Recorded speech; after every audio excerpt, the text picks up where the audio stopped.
Hello दोस्तों, स्वागत है आप सभी का के एनालिसिस में। आज हम जो डिस्कस करने वाले हैं वो ब्रह्मोस क्लास में फंडामेंटल राइट्स हम सारे डिस्कस करने वाले हैं। पूरे फंडामेंटल राइट्स की बात करेंगे। ये UPSC state exam, SSC CGL plus other जो जीएस एग्जाम होते हैं जिनमें पॉलिटी आती है उनके लिए इंपॉर्टेंट रहने वाले हैं और आपके 1 या 2 नंबर जो है इस वीडियो से आपको देखने को मिल सकता है। शुरुआत करते हैं अपनी सीधे क्लास की। फीचर्स ऑफ फंडामेंटल राइट्स की बात कर लेते हैं। जो फंडामेंटल राइट्स है वो हमको पता है कि पार्ट 3 ऑफ इंडियन कॉन्स्टिट्यूशन में फंडामेंटल राइट्स आते हैं। हमको ये भी पता है कि ये जो आर्टिकल नंबर 12 से आर्टिकल नंबर 35 जो है इसमें फंडामेंटल राइट आते हैं। हमको ये भी पता है कि फंडामेंटल राइट को मैग्ना कार्टा बोला जाता है, ठीक है, Magna carta of Indian constitution बोला जाता है।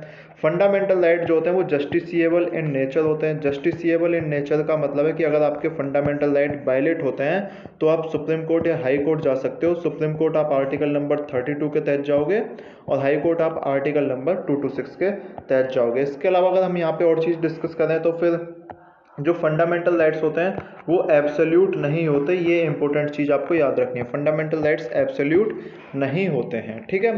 फंडामेंटल राइट्स की अगर बात करें तो इमरजेंसी के दौरान आर्टिकल 20 और 21 दो ऐसे आर्टिकल हैं जो कभी इमरजेंसी के दौरान सस्पेंड नहीं होंगे। बाकी जो सारे फंडामेंटल राइट्स हैं वो सस्पेंड हो सकते हैं। फंडामेंटल राइट्स अमेंड किए जा सकते हैं। फंडामेंटल राइट्स अमेंड किए जा सकते हैं, इसी का मतलब है कि वो एब्सोल्यूट नहीं है, ठीक है। अगर इसके अलावा मैं आपसे फंडामेंटल राइट के और कुछ फीचर्स की बात करूं तो जो फंडामेंटल राइट्स हैं वो फंडामेंटल राइट्स जो हैं वो स्टेट के खिलाफ होते हैं। फंडामेंटल राइट्स जो है वो स्टेट के खिलाफ होते हैं, यानी कि ये जो फंडामेंटल राइट्स है अगेंस्ट द स्टेट हमको दिए जाते हैं, ठीक है, अगेंस्ट द स्टेट दिए जाते हैं। और मैं यहाँ पे एक और चीज़ ऐड करूँ कि फंडामेंटल राइट जो है वो हमें पॉलिटिकल एम्पावरमेंट के लिए मिलते हैं। फंडामेंटल राइट्स हमें पॉलिटिकल एम्पावरमेंट के लिए मिलते हैं, जबकि जो हमारे सोशल और पॉलिटिकल राइट्स, सोशल और इकोनॉमिकल है, ये डीपीएसपी हमको देता है। लेकिन जो पॉलिटिकल राइट्स है ये हमको फंडामेंटल राइट देते हैं। इंपॉर्टेंट क्वेश्चन है, पेपर में ये क्वेश्चन आ जाता है, ठीक है। इसके अलावा बाकी जो फंडामेंटल राइट्स जो है वो कुछ नेगेटिव इन कैरेक्टर होते हैं, कुछ पॉजिटिव इन कैरेक्टर होते हैं। यानी कि कुछ नेगेटिव इन कैरेक्टर का मतलब है स्टेट को ये कुछ काम करने से रोकते हैं, स्टेट को कुछ काम करने से रोकते हैं। और कुछ पॉजिटिव इन कैरेक्टर भी फंडामेंटल राइट्स होते हैं। डिस्कस कर लेंगे आगे। बात करते हैं कि आर्टिकल नंबर 12 क्या बोलता है। तो आर्टिकल नंबर 12 हमको डेफिनेशन ऑफ स्टेट देता है, जो कि बोलता है स्टेट में हमारी 4 चीज़ें आएंगी, union, legislature plus executive, union legislature plus executive आएगी, ठीक है। इसके बाद बोलता है कि ये state legislature plus executive, legislature plus executive. इसके बाद बोलता है ये लोकल बॉडीज जो होती हैं, लोकल बॉडीज जो होती हैं वो भी इसी में आएंगी। और इसके बाद ये एक इंपॉर्टेंट टर्म ऐड करता है, और इंपॉर्टेंट टर्म वो ये ऐड करता है कि यहाँ पे हमारी कुछ अलग चीज़ आने वाली हैं, अदर बॉडीज। अब अदर बॉडीज में क्या क्या ऐड होता है डेफिनेशन ऑफ स्टेट में। अदर बॉडीज में जो ऐड हो जाता है, अदर बॉडीज में ऐड हो जाता है ओएनजीसी जैसे, एलआईसी जैसे, ठीक है। ये सारी चीज़ें अदर बॉडीज में ऐड हो जाती हैं। डेफिनेशन ऑफ स्टेट ये जो है ये केवल पार्ट 3 यानी कि फंडामेंटल राइट्स के लिए वैलिड है। डीपीएसपी के लिए पार्ट 4 में आर्टिकल नंबर 36 में हमको अलग से डेफिनेशन दी हुई है स्टेट की, सेम डेफिनेशन। तो ये चीज़ आपको ध्यान रखनी है। नेक्स्ट स्लाइड पे चलते हैं। आर्टिकल नंबर 13 की बात करें तो आर्टिकल नंबर 13 हमको लॉज के बारे में बताता है, ठीक है। आर्टिकल नंबर 13 जो अगर उससे मैं 2 हिस्सों में डिवाइड कर दूं, एक तो प्री कॉन्स्टिट्यूशनल लॉ और एक पोस्ट कॉन्स्टिट्यूशनल लॉ। तो आर्टिकल नंबर 13 बोलता है कि जितने भी प्री कॉन्स्टिट्यूशनल लॉ हैं, जितने भी प्री कॉन्स्टिट्यूशनल लॉ हैं, अगर हम उनको आर्टिकल नंबर 13 के तहत अगर वो फंडामेंटल राइट के वायलेशन में है, अगर वो फंडामेंटल राइट के वायलेशन में है तो वो लॉ जो है वॉइड यानी कि वो लॉ इनवैलिड करार दिए जाएंगे, वो ऐसे लॉ इनवैलिड करार दिए जाएंगे, ठीक है। और इसी का ये कंसेप्ट आता है यहाँ पे। अगर मैं यहाँ पे इसी के कंसेप्ट की बात कर लूँ तो ये यहाँ पे कंसेप्ट देता है। इस कंसेप्ट को हमने नाम दिया है doctrine of सेपरेबिलिटी। Doctrine of separability इसी कंसेप्ट का नाम है, ठीक है। डॉक्ट्राइन ऑफ सेपरेबिलिटी इसी कंसेप्ट का नाम है कि आपके जो फंडामेंटल राइट इसके वायलेशन में थे, जो आपके लॉज जो हैं वो फंडामेंटल राइट के वायलेशन में थे, तो आप उनको सेपरेट कर दोगे और जो फंडामेंटल राइट वायलेशन में है वो लॉ जो है इनवैलिड करार दिए जाएंगे, इनवैलिड करार दिए जाएंगे। This is the important feature of the doctrine of separability. इसी में फिर एक और चीज़ आती है डॉक्ट्राइन ऑफ सेपरेबिलिटी में, कि बाकी जो एक डॉक्ट्राइन ऑफ एक्लिप्स भी आता है, डॉक्ट्राइन ऑफ एक्लिप्स। यानी कि डॉक्ट्राइन ऑफ एक्लिप्स क्या बोलता है डॉक्ट्राइन ऑफ एक्लिप्स बोलता है कि ठीक है, आपको वो जो लॉ है वो इनवैलिड जब तक होगा जब तक वो फंडामेंटल राइट है। एक चीज़ मानिए, अगर पहले कोई आर्टिकल नंबर 31 यानी कि राइट टू प्रॉपर्टी से रिलेटेड कोई एक लॉ था, राइट टू प्रॉपर्टी से रिलेटेड एक कोई लॉ था, ठीक है, तो अगर उस टाइम जब ये हमारा फंडामेंटल राइट था, राइट टू प्रॉपर्टी, तो उस टाइम तो वो लॉ जो है वो इनवैलिड हो गया, उस टाइम तो वो लॉ जो है वो इनवैलिड हो गया।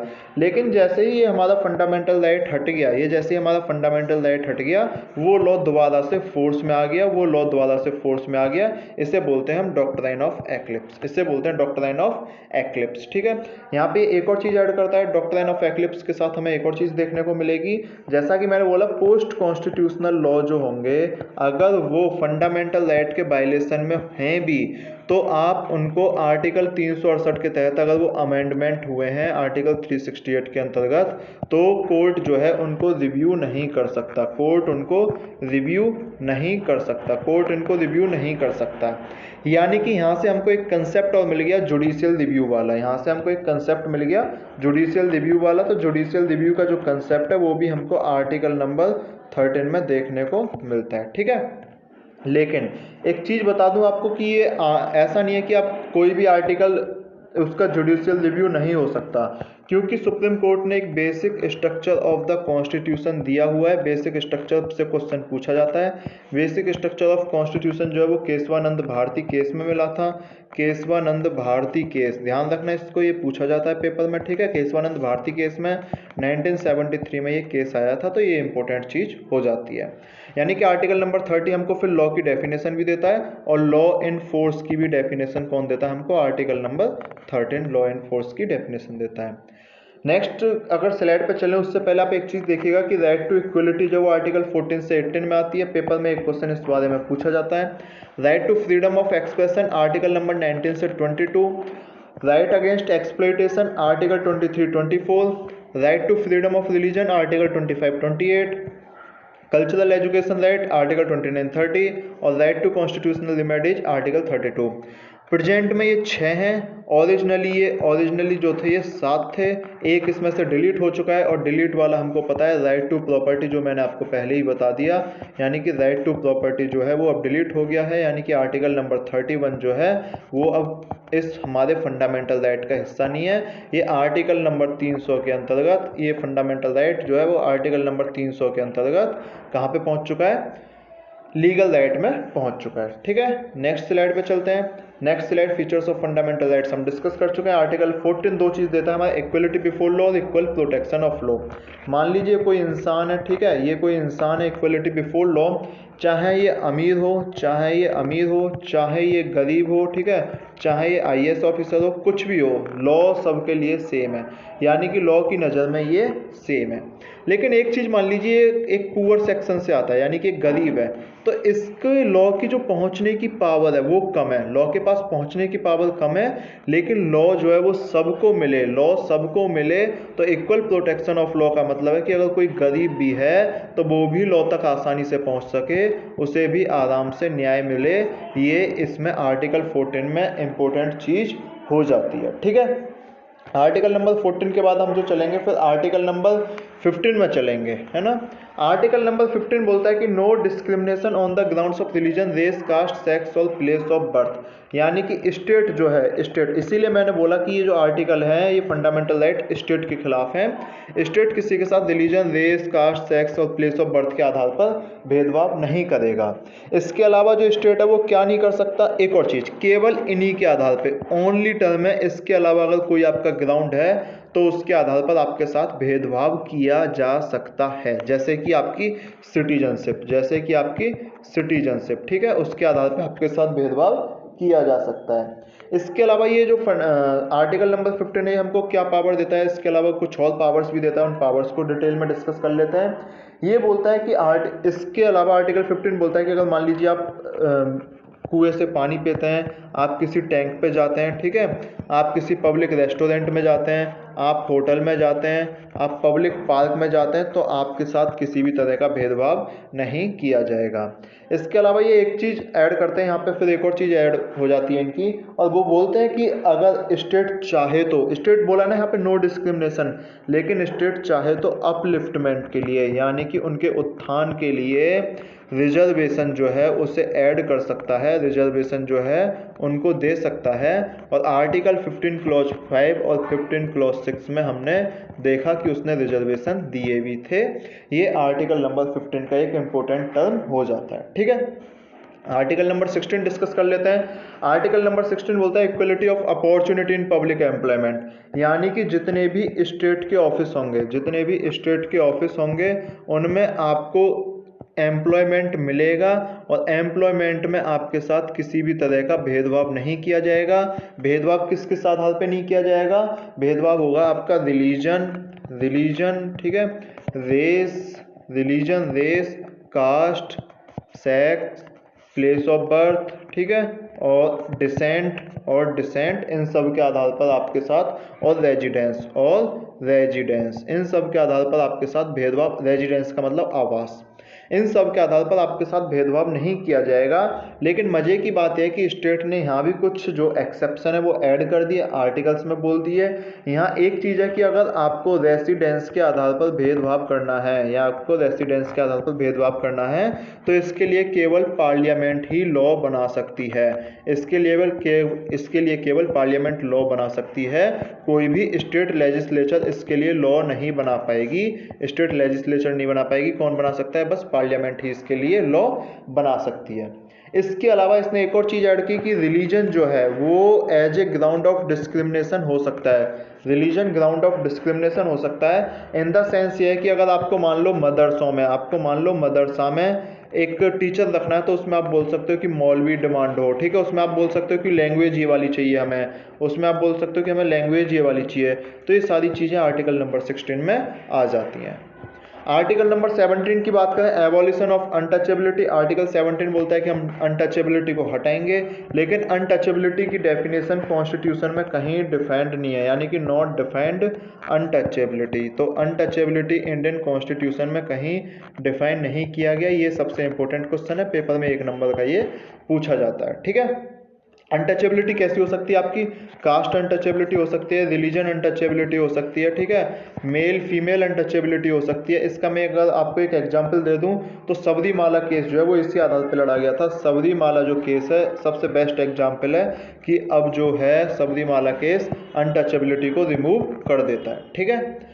आर्टिकल नंबर 18 पे बात कर लें। आर्टिकल नंबर 18 बोलता है abolition of titles. Abolition of titles का मतलब आर्टिकल नंबर 18 बोलता है कि जैसे कि अगर आपको मान लो भारत रत्न मिला, ठीक है, आपको भारत रत्न मिला है ना, आपको पद्म विभूषण मिला, ठीक है, आपको पद्म भूषण मिला, या आपको कुछ भी मिला, तो आप इसे सफिक्स और प्रीफिक्स की तरह यूज नहीं कर सकते। आप इसे सफिक्स और प्रीफिक्स की तरह, यानी कि ना नाम के आगे पीछे लगा सकते हैं ना नाम के पीछे लगा सकते हैं, ठीक है, ये चीज़ बोलता है। ये एक और चीज़ बोलता है कि अगर मान लीजिए आपको कोई विदेश से कोई टाइटल या कोई प्राइज मिलने वाला है, तो उसके लिए आपको पहले प्रेसिडेंट की अनुमति लेनी पड़ेगी। और अगर आप इंडिया में नौकरी कर रहे हैं, कोई विदेशी है वो इंडिया में नौकरी कर रहा है, तो उसे भी इंडियन प्रेसिडेंट की अनुमति लेनी ही पड़ेगी। उसके बाद वो कहीं भी फॉरेन से कोई टाइटल एक्सेप्ट कर सकता है। ये केवल विदेश के नियम के लिए है, ठीक है। ये था आर्टिकल नंबर 18। आर्टिकल नंबर 19 की बात कर लें तो आर्टिकल नंबर 19 समझने वाली बात है कि हमको प्रोटेक्शन ऑफ 6 राइट्स देता है। ये प्रोटेक्शन ऑफ 6 राइट्स देता है। तो ये आर्टिकल नंबर 19 बोलता है कि हमको 6 राइट हैं। सबसे पहला राइट कौन सा है इसका? पहला राइट जो है वो है right to speech and expression. Right to speech and expression, ठीक है। अब आप एक चीज़ देखो, अगर आप बोलोगे कहीं पे तो आप निश्चित रूप से असेंबल होगे एक साथ, यानी कि दूसरा कौन सा हो गया? असेंबल, ठीक है। अगर आप विदाउट आर्म्स है ना, ये चीज़ ध्यान रखनी है, एकदम शांति से आपको इकट्ठा होना है। अगर आप एक साथ इकट्ठा होगे तो आप एक और चीज़ सोचो, फिर आप क्या करोगे। अगर आप एक साथ इकट्ठे होगे तो फिर आप एक काम करोगे कि आप एक साथ यूनियन बनाओगे, आप एक साथ यूनियन बनाओगे, ठीक है। अब आप यूनियन बना लोगे कोई, तो फिर आप क्या सोचोगे कि भाई अब हम यूनियन के लिए वोट मांगने घूमेंगे, यानी कि मूव थ्रोली, यानी कि अब आप मूव करोगे, ठीक है। अब आप जब एक तरह से दूसरी तरफ घूमोगे तो आप कहीं रहने का भी सोचोगे, आप कहीं रहने का भी सोचोगे, और जब आप कहीं रहने का सोचोगे तो इसके साथ साथ आप कहीं पे फिर व्यापार यानी कि प्रोफेशन करने की भी सोचोगे, व्यापार करने की भी सोचोगे। ये थे, और इसके बीच में जो 19 क्लॉज 1 जो क्लॉज एफ था वो राइट टू प्रॉपर्टी जो है वो डिलीट हो चुका है। तो ये था आर्टिकल 19 के प्रोटेक्शन ऑफ 6 राइट। दोबारा एक बार आपको दिखा देता हूँ कि कौन कौन से 6 राइट हैं। ये बोलता है कि देखो आर्टिकल प्रोटेक्शन ऑफ 6 राइट्स, ये चीज़ें बोलता है। एक बार मैं दोबारा दिखा देता हूँ क्या है आर्टिकल प्रोटेक्शन ऑफ 6 राइट्स में, दोबारा देख लीजिएगा इसे, ठीक है। प्रोटेक्शन ऑफ 6 राइट्स देखिए, प्रोटेक्शन ऑफ 6 राइट्स ऐड करता है कि देखो आप सबसे पहले फ्री स्पीच यानी कि बोलोगे, ठीक है। उसके बाद जब आप बोल लोगे तो फिर 19 क्लॉज भी बोलता है कि आप एक साथ असेंबल हो जाओगे, आप एक साथ यानी कि इकट्ठे हो जाओगे। जब आप एक साथ इकट्ठे हो जाओगे तो फिर ये बोलता है कि आप एक साथ अपनी यूनियन बना लोगे, कोई यूनियन एसोसिएशन बना लोगे। बोलता है कि जब आपने यूनियन बना ली तो आप जो है निश्चित रूप से घूमोगे, एक जगह से दूसरी जगह वोट मांगने के लिए घूमोगे। जब आप घूमने जाओगे तो आप वहाँ पे रहने की कोशिश करोगे, आप वहाँ पे रहने की कोशिश करोगे, और जब आप वहाँ पे रहोगे तो आप वहाँ पे कोई व्यापार यानी कि कोई भी प्रोफेस जो है उसको एक्सेप्ट कर सकते हो गए ना। 1 2 3 4 5 और 6 ही बचे हैं। एक जो क्लॉज एफ वाला था वो डिलीट हो चुका है, राइट टू प्रॉपर्टी, ठीक है। इसके मैं एक्सेप्शन की ओर बात कर लेता हूँ। जब बात इतनी चली गई है तो एक्सेप्शन और मैं डिटेल में डिस्कस कर लेता हूँ। इसमें बहुत सारे एक्सेप्शंस भी ऐड हो जाते हैं, इसमें बहुत सारे एक्सेप्शन भी ऐड हो जाते हैं। और वो एक्सेप्शन क्या क्या है आपके, एक्सेप्शन है आपका सॉवरेनिटी ऑफ इंडिया, एक्सेप्शन है आपका सॉवरेनिटी, ठीक है, सिक्योरिटी, ठीक है। इसके बाद आ जाता है यूनिटी, ठीक। इसके बाद आ जाता है आपका पब्लिक हेल्थ, ठीक है, पब्लिक हेल्थ है ना, ये सारे एक्सेप्शन अपवाद है, ठीक है। पब्लिक हेल्थ के बाद आ जाता है आपका मोरलिटी, है ना, मोरलिटी आ जाता है। तो ये जो है आपके अपवाद है। इसके बाद जो आपका एक कंटेम्प्ट ऑफ कोर्ट आ जाता है, कंटेम्प्ट ऑफ कोर्ट आ जाता है, ठीक है, कंटेम्प्ट ऑफ कोर्ट आ जाता है। इसके बाद डिफेमेशन आ जाता है, डिफेमेशन यानी कि आप किसी को बदनाम करने की साजिश कर रहे हो तो वो भी इसके अपवाद में आ जाता है। ये आर्टिकल 19 के सारे अपवाद थे, ठीक है।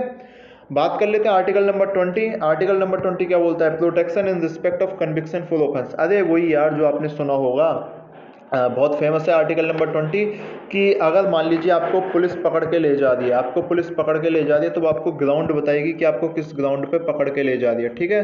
फिर आपको किस किस चीज़ की छूट मिलेगी।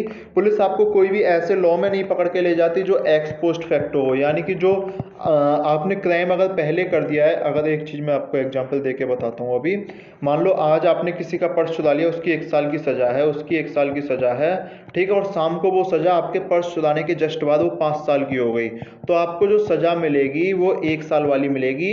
और ये केवल क्रिमिनल वाले मैटर में काम करता है, केवल ये क्रिमिनल्स के लिए एप्लीकेबल होता है, क्रिमिनल लॉज के लिए। सिविल लॉज में एक्स पोस्ट फैक्टो लागू हो सकता है। ये इंपॉर्टेंट चीज़ आपको ध्यान रखनी है, ठीक है। इसके अलावा इसमें ये एक और चीज़ ऐड करता है, आर्टिकल 20 जो है वो एक और चीज़ ऐड करता है यहाँ पे। आर्टिकल नंबर 20 बोलता है कि आपको डबल बार सज़ा नहीं मिलेगी, यानी कि नो डबल जियोपर्डी, नो डबल जियोपर्डी, यानी कि आपको 2 बार सज़ा नहीं मिलने वाली है।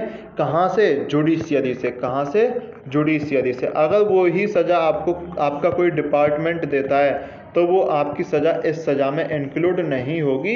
ये चीज़ हमने ध्यान रखनी है, ठीक है। और एक और चीज़ यहाँ पर ये ऐड कर देता है कि आप अपने खिलाफ कोई सबूत नहीं दे सकते, यानी कि नो सेल्फ इंक्रिमिनेशन, आप अपने खिलाफ कोई भी सबूत नहीं देंगे। ये आर्टिकल नंबर 20 में ऐड हो जाता है, ठीक है। ये सारी चीज़ें आपको समझ आई कि नहीं आई। आर्टिकल नंबर 21 की बात कर लेते हैं, बहुत इंपॉर्टेंट है, protection of life and personal liberty. दुनिया में जो भी चीज़ है वो यहीं से, ठीक है। Article number 20 right to life, वैसे इसका जो नाम है वो राइट टू लाइफ बोला जाता है। आर्टिकल नंबर 20 को राइट टू लाइफ बोला जाता है ना। राइट टू लाइफ में मैं आपको 2-3 चीज़ें बता देता हूँ, जैसे क्या क्या आ सकता है आपका। राइट टू प्राइवेसी जो है, राइट टू प्राइवेसी जो है वो भी इसी में आता है ना। राइट टू प्राइवेसी के साथ फिर आपका जो राइट टू हेल्थ है वो भी इसी में आता है। राइट टू फिर जो आपका शेल्टर है वो भी इसी में आता है, राइट टू स्लीप जो है वो भी आपका इसी में आता है, राइट टू लिवलीहुड जो है वो भी आपका इसी में आता है। ठीक है, अगर मैं इसके बाद की बात कर लूँ तो फिर जो आपका राइट टू गुड एनवायरनमेंट है, यानी कि राइट टू क्लीन वाटर जो है वो भी इसी में आता है, राइट टू क्लीन वाटर जो है वो भी इसी में आता है। इसके बाद अगर मैं आपसे बात कर लूँ कि राइट टू स्पीडी ट्रायल जो है वो भी इसी में आता है, स्पीडी ट्रायल जो है यानी कि आपसे जीवन से संबंधित जितनी भी आपके जीवन को डिग्निफाइड लाइफ बनाने के लिए, आपके जीवन को डिग्निफाइड लाइफ बनाने के लिए जो भी संबंधित आर्टिकल है वो आर्टिकल नंबर 21 से रिलेट करेगा ही करेगा। ठीक है, बात कर लेते हैं नेक्स्ट आर्टिकल की, right to education. Right to education आपको पता होगा कि ये 86th constitutional amendment act, 86th constitutional amendment act 86th CAA, और ये जो हुआ था 2002 में ये ऐड हुआ था। इसके तहत ये आर्टिकल 21A ऐड हुआ है। इसमें 6 से 14 ईयर्स तक के जितने भी बच्चे हैं उनको एजुकेशन जो है वो फ्री दी जाएगी। ठीक है, ये इस चीज़ में ऐड होता है राइट टू एजुकेशन। और एक और चीज़, ये सिटीजन्स के लिए भी है, ये सिटीजन्स के लिए भी है, ये नॉन सिटीजन के लिए भी है, ये नॉन सिटीजन के लिए है।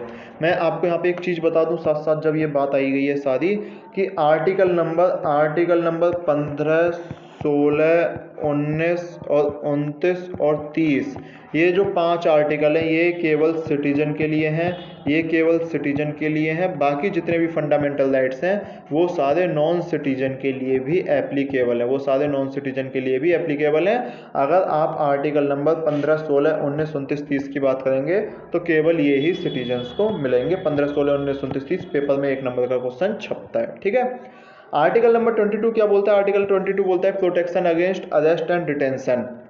अगर आपको पुलिस पकड़ के ले गई तो वो आपको ग्राउंड बताएगी कि आपको किस ग्राउंड पे पकड़ के ले गई थी। ठीक है, वो आपको फिर एक आपको जो आपका लीगल कंसल्टेंट है वो आपसे उससे कंसल्ट करने की परमिशन दे देगी। ठीक है, उसके अलावा फिर वो आपसे बोलेगी आपको 24 घंटे के अंतर्गत, वो आपको 24 घंटे के अंदर नियर मजिस्ट्रेट, जो नियर मजिस्ट्रेट होगा उसके सामने पेश करेगी, नियर मजिस्ट्रेट जो होगा उसके सामने पेश करेगी। ऐसा नहीं है कि अगर आपको केरल में पकड़ा है तो आपको यानी कि आपको पास में लेके आएगी, नहीं, आपको नियर मजिस्ट्रेट के सामने वो पेश करेगी। इसके अलावा जो आपका जर्नी टाइम है, जो आपका जर्नी टाइम है उसे वो एक्सक्लूड कर देते हैं, जर्नी टाइम को इंक्लूड नहीं करते इस वाले 24 घंटे में। ठीक है, यहाँ तक चीज़ समझ में आई नहीं आई? इसमें आप 2 चीज़ें ऐड हो जाती हैं यहाँ पे, एक प्रिवेंटिव डिटेंशन लॉ, एक पुनिटिव डिटेंशन लॉ।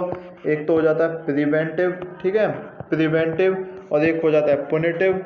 पुनिटिव में क्या है? पुनिटिव में आपको पुलिस जब पकड़ेगी जब आपका ट्रायल हो चुका है, जब आपको कन्विक्टेड बता दिया गया है। ठीक है, जब आपको कन्विक्टेड बता दिया गया है। प्रिवेंटिव में आप कोई हरकत ना कर दें, इसीलिए आपको पहले से ही हाउस अरेस्ट या जेल में डाल दिया जाता है ताकि आप बाद में कोई भी दंगा फसाद ना कर सकें।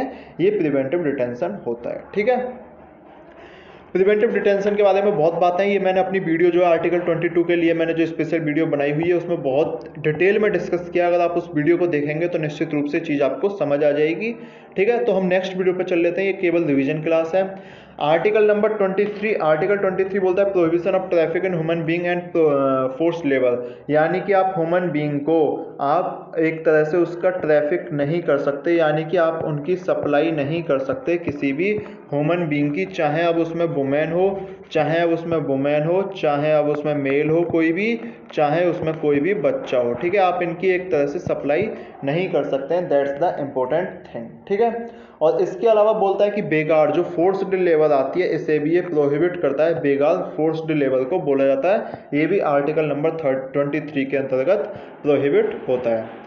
आर्टिकल नंबर 24 में देख लेते हैं employment of children in factories, यानी कि जिन बच्चों की उम्र कम है, जो लेस देन 14 ईयर्स होंगे, ठीक है, उनको आप किसी भी तरह के एम्प्लॉयमेंट, किसी भी तरह के रोजगार में नहीं लगा सकते। ऐसा लगाएंगे तो आपको सजा मिलेगी, यानी कि आप बाल मजदूरी नहीं करा सकते, आप बाल मजदूरी जो है वो नहीं करा सकते, ये चीज़ आपको ध्यान रखनी है। ठीक है, इसके अलावा बात कर लेते हैं आर्टिकल नंबर 25 की। आर्टिकल नंबर 25 बोलता है freedom of conscience, free profession, practice and propagation. देखो इसका मतलब है आप किसी भी धर्म को मान सकते हो, आप किसी भी धर्म को मान सकते हो। अगर आपने कोई धर्म मान लिया तो आप उस धर्म की प्रैक्टिस कर सकते हो, आप उस धर्म की प्रैक्टिस कर सकते हो। अगर आप उस धर्म की प्रैक्टिस, जैसे कि अगर मान लो आपने आप हिंदू माने हो तो आप पूजा करने लग सकते हो, अगर आपने मुस्लिम माना है तो आप कुरान पढ़ने लग सकते हो, इस टाइप के काम कर सकते हो। अगर आपने प्रैक्टिस करा तो आप अपने धर्म की जो अच्छाइयाँ वो किसी को बता सकते हो, यानी कि उसका प्रचार प्रसार, आप उस धर्म का प्रचार प्रसार कर सकते हो, ठीक है। और अगर आपने उस धर्म को प्रोफेस भी कर लिया, प्रैक्टिस भी कर लिया और ये सब काम कर लिया, प्रोफेशन का मतलब है उस धर्म के बारे में बोलना, और उस धर्म के बारे में फिर आप प्रोपेगेट करके लोगों को उसमें कन्वर्ट भी करा सकते हो। ये चीज़ आपको यहाँ पे ध्यान रखनी है, ठीक है। आर्टिकल नंबर 22 में ये ही इंपॉर्टेंट चीज़ें आ जाती हैं।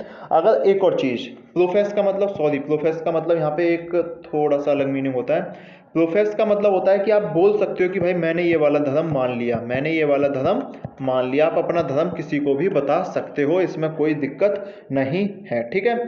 ये जो आर्टिकल है ये निश्चित रूप से सिटीजन नॉन सिटीजन सबके लिए मिला हुआ है, यानी कि ये आर्टिकल जो है वो सिटीजन और नॉन सिटीजन सबके लिए एप्लीकेबल है। अरे भाई मैंने बता तो दिया, 15, 16, 19, 29 और 30 यही 5 केवल सिटीजन के लिए होते हैं, ठीक है। बात कर लेते हैं आर्टिकल नंबर 26 की, freedom to manage religious affairs. अगर आपका मान लो आप किसी भी समुदाय से हैं, आप किसी भी धर्म से हैं, ठीक है, तो आपका जो रिलीजियस डोमिनेशन होगा, जो आपका रिलीजियस डोमिनेशन होगा। एक और चीज़, आर्टिकल नंबर 26 जो है वो रिलीजियस ग्रुप के बारे में बात करता है, और जो आर्टिकल नंबर 25 था वो एक इंडिविजुअल के बारे में बात करता है, वो एक इंडिविजुअल के बारे में बात करता है। ये चीज़ आपको ध्यान में रखनी है। तो ये बोलता है कि रिलीजियस डोमिनेशन जो है वो आप ग्रुप की तरह, आप कोई भी अपना एजुकेशनल इंस्टीट्यूशन स्थापित कर सकते हो, आप कोई भी कल्चरल मैनेज अपना ऑन अफेयर जो है उनको मैनेज कर सकते हो, ऑन अफेयर्स को आप मैनेज कर सकते हो। ये सारी चीज़ें हमको आर्टिकल नंबर 26 में दी हुई हैं। इसमें एक और चीज़ मज़ेदार हमको दी हुई है कि आप राइट टू प्रॉपर्टी को भी, यानी कि राइट टू मूवेबल और इमूवेबल प्रॉपर्टी जो है, राइट टू मूवेबल और इमूवेबल प्रॉपर्टी पे आपका अधिकार होगा, राइट टू मूवेबल और इमूवेबल प्रॉपर्टी पे आपका अधिकार होगा। ये आर्टिकल 26 में इंपॉर्टेंट चीज़ हमको दी हुई। आर्टिकल नंबर 27 पे आ जाते हैं। आर्टिकल 27 बोलता है कि freedom from taxation for promotion of religion, यानी कि सेक्युलरिज्म अगर नेचर को कोई बताता है इंडिया के, तो वो आर्टिकल नंबर 27 है। आर्टिकल नंबर 27 बोलता है कि आपके टैक्स का एक भी पैसा किसी पर्टिकुलर, ये शब्द ध्यान रखना, किसी पर्टिकुलर रिलीजन के प्रमोशन में नहीं लगाया जाएगा, पर्टिकुलर रिलीजन के प्रमोशन में नहीं लगाया जाएगा। उस टैक्स का पैसा जो है वो सभी धर्मों के रिलीजियस प्रमोशन में लगाया जाएगा, यानी कि ऑल के लिए वो लगाया जाएगा। इंपॉर्टेंट चीज़ यहाँ पे ये आती है। एक और चीज़ ये बोलता है कि आपसे जो फीस ली जाती है, वो जो आपसे फीस ली जाती है वो किसी भी पर्टिकुलर रिलीजन के लिए आप इसमें लगा सकते हो, ठीक है। और जो अगर आपने कहीं भी डोनेट किया है किसी भी रिलीजन के लिए, तो आपका जो वो मनी है उस पर आपको टैक्स से छूट मिल जाएगी। ये आर्टिकल नंबर 27 बोलता है। आर्टिकल नंबर 28 की बात कर लें कि freedom from attending religious instruction in educational institution. Educational institution 4 type के हो सकते हैं। एक तो स्टेट आउंड, यानी कि जो स्टेट के कंट्रोल में है पूरा, एक तो स्टेट आउंड हो सकता है, ठीक है। एक जो स्टेट से एडमिनिस्टर जिसे स्टेट करता है, एक एडमिनिस्टर जिसे स्टेट करता है, ठीक है। एक स्टेट से एड ले रहा है ना। और जो चौथा हो जाएगा वो हो जाएगा कि इंस्टीट्यूशन रिकॉग्नाइज्ड बाय स्टेट। इसमें ये जो पहला वाला है, यानी कि state owned by state, educational institution owned by state, इसमें आप किसी भी तरह की रिलीजियस इम्पीचमेंट नहीं कर सकते, ठीक है। दूसरा जो एडमिनिस्टर और रिकॉग्नाइज्ड होते हैं, इसमें अगर आपको रिलीजियस इंस्ट्रक्शन देनी है तो आप दे सकते हो, लेकिन शर्त ये होगी कि आपको उनके पेरेंट्स से पहले परमिशन लेनी पड़ेगी। और ये जो एड वाले स्कूल होते हैं इनमें आप रिलीजियस इंस्ट्रक्शन दे सकते हो। ये इंपॉर्टेंट चीज़ है आर्टिकल नंबर 28 में, ठीक है। आर्टिकल नंबर 29 बोलता है protection of interest of minorities. Minorities जो है वो कहीं भी डिफाइंड नहीं है, यानी कि नॉट डिफाइंड माइनॉरिटीज है ना। आर्टिकल 29 में माइनॉरिटीज लिखा भी नहीं है। आर्टिकल 29 में एनी सेक्शन ऑफ सिटीजन लिखा हुआ है। आर्टिकल 29 में एनी सेक्शन ऑफ सिटीजन लिखा हुआ है, ये चीज़ ध्यान रखना। किस चीज़ की छूट देते हैं ये एनी सेक्शन ऑफ सिटीजन के लिए? अपनी कल्चर बचाने की। मैं बता देता हूँ आपको किस किस की। अपनी कल्चर के लिए, अपनी कल्चर को प्रमोट कर सकते हैं, अपनी लैंग्वेज को ये प्रमोट कर सकते हैं, ठीक है, अपनी स्क्रिप्ट को ये प्रमोट कर सकते हैं, यानी कि इस टाइप की जो चीज़ें हैं उनको ये प्रमोट कर सकते हैं आर्टिकल नंबर 29 के अंतर्गत, ठीक है। इसके अलावा मैं अगर आपसे बात करूं, जो भी इनकी डिस्टिंक्ट कल्चर लैंग्वेज स्क्रिप्ट होगी उसको ये प्रमोट कर सकते हैं, ठीक है। आर्टिकल नंबर 29 में माइनॉरिटीज कहीं भी डिफाइंड नहीं है, तो यानी कि एनी सेक्शन ऑफ सिटीजन के लिए ये चाहे मेजॉरिटी के लिए भी एप्लीकेबल हो सकता है और ये जो है माइनॉरिटी के लिए भी एप्लीकेबल हो सकता है। ये चीज़ आपको ध्यान रखनी है। लेकिन जब भी आपसे माइनॉरिटी पूछा जाए तो आर्टिकल 29 आपको टिक करना है, क्योंकि इसकी हेडिंग है protection of interest of minorities, ठीक है। ये चीज़ आपको समझ आई। इसके बाद हम बात कर लेते हैं आर्टिकल नंबर 30 की। आर्टिकल नंबर 30 बोलता है rights of minorities to establish and administer educational institution. अपने ये स्कूल स्थापित कर सकते हैं, ठीक है। अपना सिलेबस ये डिफाइन कर सकते हैं, अपना सिलेबस डिफाइन कर सकते हैं, है ना। अपना ये अपॉइंटमेंट ऑफ टीचर जो है उसके लिए कोई रूल बना सकते हैं, कोई रूल बना सकते हैं। लेकिन सबकी शर्त ये होगी कि ये जो स्टेट के लॉज हैं, जो स्टेट के लॉज हैं उनके खिलाफ नहीं जाने चाहिए, ठीक है। या किसी का जो फंडामेंटल राइट है वो भी वायलेट नहीं होना चाहिए। इनको ये चीज़ यहाँ पे ध्यान में रखनी पड़ेगी आर्टिकल नंबर 30 में। ये प्योर माइनॉरिटीज के लिए है। Article number 31 right to property, जैसा मैंने आपको पहले ही बता दिया 44th कॉन्स्टिट्यूशनल अमेंडमेंट एक्ट 1978 से ये डिलीट हो चुका है, ठीक है। अब ये फंडामेंटल राइट नहीं रहा, इसके प्रति हम संवेदना व्यक्त करते हैं। अब ये आर्टिकल नंबर 301 के अंतर्गत, आर्टिकल 301 के अंतर्गत अब ये लीगल राइट है, अब ये लीगल राइट है प्लस ये कॉन्स्टिट्यूशनल राइट है। ये चीज़ आपको ध्यान रखनी है। पेपर में 1 नंबर का क्वेश्चन शायद यहाँ से मिलता रहता है, ठीक है। Article number 32 constitutional remedies. Article number 32 के तहत अगर आपका कोई फंडामेंटल राइट वायलेट होता है तो आप सीधे सुप्रीम कोर्ट की तरफ रुख कर सकते हैं।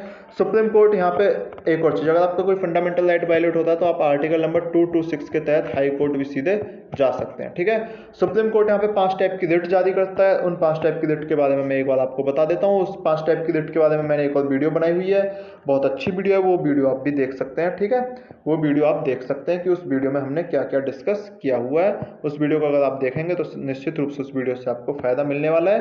तो इसमें 5 टाइप की जो रिट है वो ये है। एक तो हैबियस कॉर्पस, एक तो हैबियस कॉर्पस, इसका मतलब होता है to body of, to have body, to have body, ये आप देख लीजिएगा, मैंने डिटेल में बहुत बताया हुआ है अपनी वीडियो में। उसके बाद आती है एक रिट मैंडेमस, उसके बाद आती है मैंडेमस। मैंडेमस का अर्थ होता है वी कमांड, मैंडेमस का अर्थ होता है वी कमांड, काम करने के लिए बोलता है सुप्रीम कोर्ट। इसके बाद एक रिट आती है प्रोहिबिशन। प्रोहिबिशन में बोला जाता है कि भाई तुमसे नहीं हो पाएगा, तुम रहने दो, तुम कुछ काम मत करो, ये इन्फीरियर कोर्ट के लिए दी जाती है। प्रोहिबिशन के बाद फिर एक रिट आती है कि एक रिट आती है प्रोहिबिशन के बाद कौन सी आती है यार बताओ, सैदी टोरादी, ठीक है। सैदी टोरादी क्या बोलता है? सैदी टोरादी बोलता है कि तुम काम भी मत करो और इस काम को हमें सौंप दो, इस केस को हमें सौंप दो, इस केस को हम खुद देखेंगे। और लास्ट आती है क्यो वारंटो, लास्ट आती है क्यो वारंटो। अगर आपको पुलिस पकड़ के ले गया तो कोर्ट पूछेगा कि भाई तुम्हारी क्या औकात थी जो तुम इनको पकड़ के लिए आए, यानी कि बाय वॉट अथॉरिटी, ये क्यो वारंटो में आता है। ये है आर्टिकल नंबर 32। आर्टिकल नंबर 33 देख लेते हैं, parliament power with respect to armed force. सारे फंडामेंटल राइट जो है, सारे फंडामेंटल राइट जो है आर्म्ड फोर्स के रिस्पेक्ट में कैंसिल हो सकते हैं, यानी कि जरूरी नहीं है कि आर्म्ड फोर्स को कोई भी फंडामेंटल राइट मिले। और ये पावर किसके पास है? पार्लियामेंट के पास ये पावर है, स्टेट लेजिस्लेचर के पास ये पावर नहीं है, नहीं है, ठीक है। आर्टिकल नंबर 29 देख लेते हैं, martial law and fundamental right. जहाँ भी मार्शल लॉ लग जाएगा, इसका मज़ेदार बात यह है कि जहाँ भी मार्शल लॉ लगेगा वहाँ फंडामेंटल राइट की बात ख़त्म, यानी कि ये केवल फंडामेंटल राइट को अफेक्ट करते हैं। ये आपको चीज़ ध्यान रखनी है। मार्शल लॉ का मतलब, मार्शल लॉ जो है वो आपके किसी एक एरिया में भी लग सकता है और या किसी पूरे देश में भी लग सकता है, ठीक है।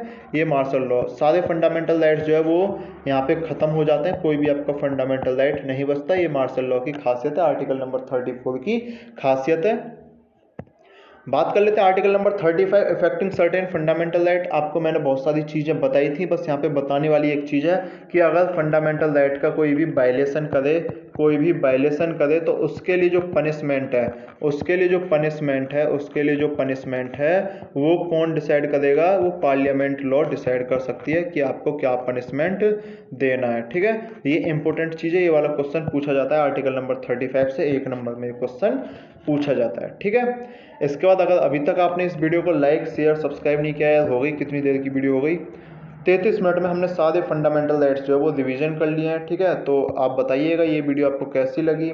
अगर ये वीडियो आपको अच्छी लगी हो तो इस वीडियो को लाइक जरूर कर दीजिएगा, सब्सक्राइब कर दीजिएगा, चैनल को सब्सक्राइब कर दीजिए KNP एनालिसिस को। मेरे हिसाब से बहुत सारी चीज़ें आपको पता हो गई होगी और ये रिवीजन के लिए इंपॉर्टेंट वीडियो मैंने बनाई थी। रिवीजन आप इस वीडियो से आराम से कर सकते हैं 2 की स्पीड में। ठीक है, अगर अभी तक आपने इस वीडियो को लाइक नहीं किया है तो इस वीडियो को लाइक भी कर दीजिएगा और क्या कर दीजिएगा, बाकी तो फिर आप कर ही रहे हैं। ठीक है, शेयर भी करते रहो यार, कमेंट कोई भी चीज़ समझना है कमेंट कर लीजिए। मेरी जो प्रीवियस वीडियो है उनमें मैंने बहुत डिटेल में ये चीज़ें बताई हुई हैं, इसलिए मैंने यहाँ पे बहुत चीज़ें छोड़ी भी हैं। ये चीज़ मैं मान के चल रहा हूँ, मैंने बहुत चीज़ें छोड़ी हैं, तो आप प्रीवियस वीडियो देख लीजिए, उसके बाद आपको कोई डाउट नहीं रहने वाला है। वीडियो को लाइक करिए, चैनल को सब्सक्राइब करिए, मिलते हैं नेक्स्ट वीडियो में। बहुत बहुत धन्यवाद।